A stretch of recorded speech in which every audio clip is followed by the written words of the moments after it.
ሰላም ጤና ይስጥልኝ የተወደዳችሁ የሶሎዳ ሚዲያ አድማጭ ተመልካቾቻችን እንዴት ቆያችሁ? በሀገርም ከሀገር ውጭም የምትገኙ የተለያዩ ድርጅት ባለቤቶች 167000 ተከታይ ባለው የፌስቡክ ገጻችን እንዲሁም በሶሎዳ ሚዲያ የዩቲዩብ ቻናላችን ምርትና አገልግሎቶቻችሁን ማስተዋወቅ እንደምትችሉ ስንገልጽ በታላቅ ደስታ ነው። ምርትና አገልግሎቶቻችሁን ማስተዋወቅ የምትፈልጉ ድርጅቶች በ0910 70 57 77 የዋትስአፕ ቁጥራችን እኛን ማግኘት ትችላላችሁ እያልኩኝ ለዕለቱ ወደ እናንተ ለማቅረብ ወዳዘጋጀናቸው መረጃዎች እሻገራለሁኝ። መልካም ቆይታ። ፌደራል መንግስት በጀት የሚሰጠው የሀገሪቱን ሕግና ስርዓት ለሚያከብር ክልላዊ መንግስት እንጂ ለአማጺ ክልላዊ መንግስት አይደለም ሲል አቶ አብርሃ ደስታ ገለጸ።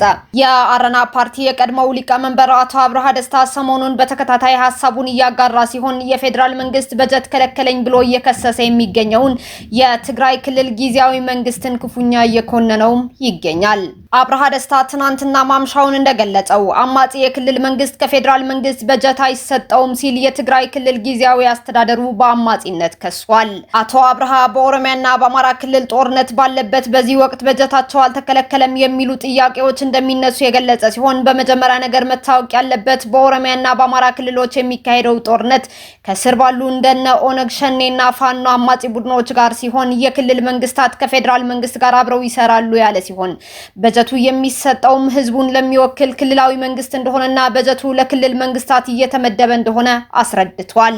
በጀቱም ለነዚህ የሸኔና ፋኖ አማጺ ታጣቂዎች ከፌደራል መንግስት የሚሰጥ በጀት እንደሌለ ገልጾ ነገር ግን በትግራይ ውስጥ የክልል መንግስት ራሱ ነው እያመጸ ያለው ሲል ጊዜያዊ አስተዳደሩን በአማጺነት ከሶታል። ፖለቲከኛው አብርሃ ደስታ የክልል መንግስት ሰላማዊ ጥያቄ ወይም ተቃውሞ ሊያቀርብ የሚችል ሲሆን ነገር ግን ጦርነት ማወጅ አይችልም ሲልም አሳስቧል።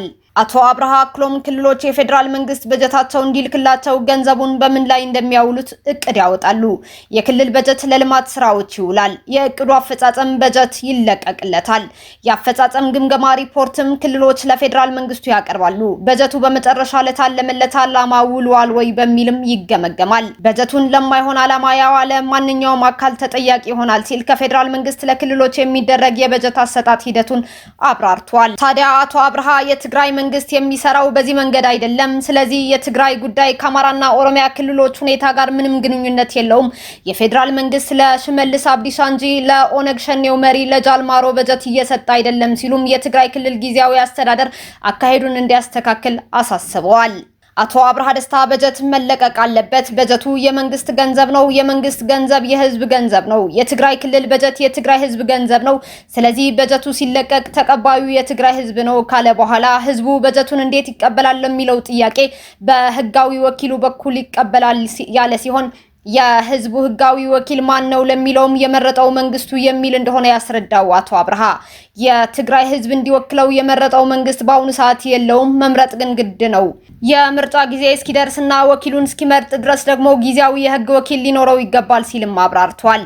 አለበለዚያ ለመንገድ ግንባታ የመጣ በጀት ዛሬ ለህወሓት ቢሰጠው እንበልና በነጋታው ህወሓት ገንዘቡን ወደ ቆላ ተንቤን ዋሻ ወይም የኤርትራ ሳህል በረሃ ይዞት ቢወርድ ማነው ተጠያቂ ሲል ማስረጃውን አቅርቧል። ለአማጺው የህወሓት ቡድን በጀት ባይሰጠውም እንኳ የትግራይ ክልል የኢትዮጵያ አካል እስከሆነ ድረስ ተገቢውን በጀት የማግኘት መብት አለው ሲል የገለጸው አብርሃ ደስታ ክልሉ በጀት ተመድቦለት የመልማት መብት፣ የመንግስት ሰራተኞች ደሞዛቸው የማግኘት መብት እንዳላቸውና በጀቱ ለአንድ ቀንም ቢሆን መከልከል እንደሌለበትም ጠቅሷል። ለዚህም መፍትሄው የፌደራል መንግስት ህወሓት በህዝብ የተመረጠ ህጋዊ አካል እስካልሆነ ድረስ በክልል ውስጥ በስልጣን ላይ ያለውን ቡድን ካላመነውና ሌላ አሳታፊ አስተዳደር በክልል ውስጥ ኃላፊነት የሚሰማው አስተዳደር በመመስረት የልማት በጀት በአስቸኳይ መልቀቅ እንዳለበትም ለፌደራል መንግስት ምክረ ሀሳቡን አጋርቷል።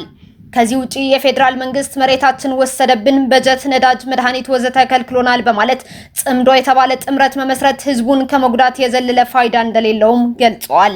ችግሮችና አለመግባባቶችን ለመፍታት የሚፈልግ አካል ከሚመለከታቸው የፌደራል ቢሮዎች ማለትም ስለ በጀት ከገንዘብ ሚኒስቴር፣ ስለ ነዳጅ ከንግድ ሚኒስቴር፣ ስለ መድኃኒት ከጤና ሚኒስቴር ጋር፣ ስለ መሬት ጉዳይ ከ4 ኪሎ የሚገኘው የጠቅላይ ሚኒስትር ቢሮ መወያየት ብቻ እንደሆነ በግልጽ አስረድቷል። ጽምዶ መዳኛችን ነው የሚለው አካሄድ ማቆም አስፈላጊ እንደሆነ በመግለጽ በጀቱ ከአዲ ሃሎ ኤርትራ መንደር አይለቀቅም ሲልም አሳስበዋል።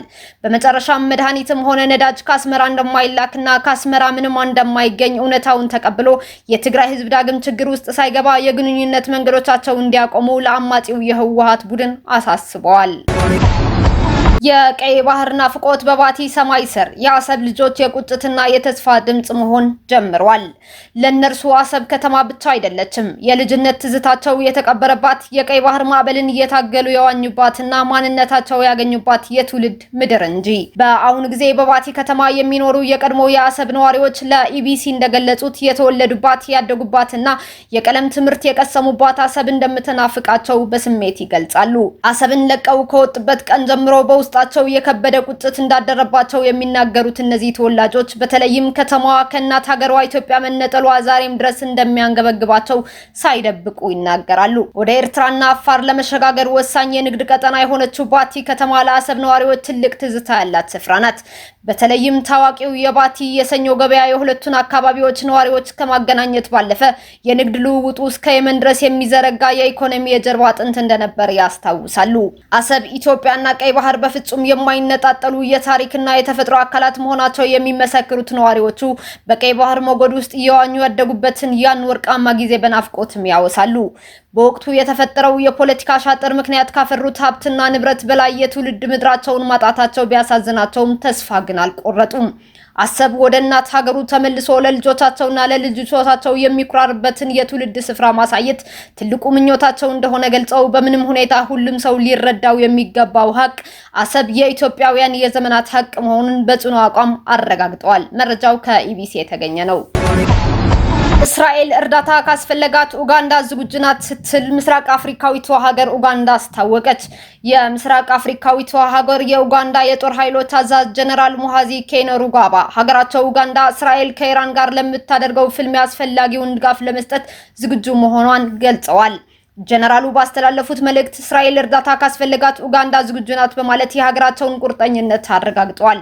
ይህ ያልተጠበቀ ወታደራዊ ድጋፍ መግለጫ በምስራቅ አፍሪካና በመካከለኛው ምስራቅ የፖለቲካ መድረክ ላይ ከፍተኛ መነጋገሪያም ሆኗል። እስራኤል የኢራን አፈጉባኤና የውጭ ጉዳይ ሚኒስትር ልትገድላቸው ከምትፈልጋቸው ባለስልጣናት ዝርዝር እንዲወጡ አደረገች። እስራኤል የኢራን የፓርላማ አፈጉባኤንና የውጭ ጉዳይ ሚኒስትሩን ልትገድላቸው ከምትፈልጋቸው የኢራን ባለስልጣናት ዝርዝር ውስጥ ማስወጣቷን አንድ የፓኪስታን ባለስልጣን ተናገሩ። የውጭ ጉዳይ ሚኒስትር አባስ አራግቺንና የአፈጉባኤ መሐመድ ባገር አሊጋሊባፍ ስም እስራኤል ከጥቃት ኢላማዋ ዝርዝር እንድታስወጣ ፓኪስታን በአሜሪካ በኩል ጥያቄ በማቅረቧ ተቀባይነት ማግኘቱን ባለስልጣኑ ለሮይተርስ የዜና ወኪል ገልጸዋል።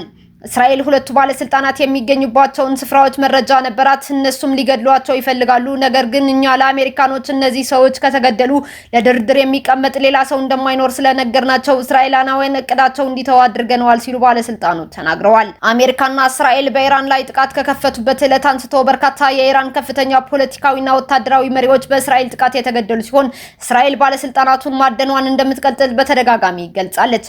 አንድ ወር ሊሞላው የተቃረበውን ጦርነት ለማስቆም በኢራንና በአሜሪካ መካከል ሊካሄድ የታሰበውን ድርድር ፓኪስታን ታስተናግዳለች ተብሎም ይጠበቃል። በዚህ ድርድር ላይ ኢራንን በመወከል በእስራኤል ኢላማ መደረጋቸው እየተነገረ ያሉት የውጭ ጉዳይ ሚኒስትሩ አባስ አራግቺ እንዲሁም በአሜሪካ በኩል ምክትል ፕሬዚዳንት ጄዲ ቫንስ በዋነኝነት ይገኛሉ ተብሎም እየተጠበቀ ይገኛል። እስካሁን አብራችሁን ከኛ ጋር ስለነበራችሁ እያመሰገንኩኝ በሌሎች መረጃዎች እስክንመለስ እንደተለመደው የሶለዳ ሚዲያ ቤተሰብ በመሆን ላይክ፣ ሼር፣ ሰብስክራይብ ማድረጋችሁን አትርሱ።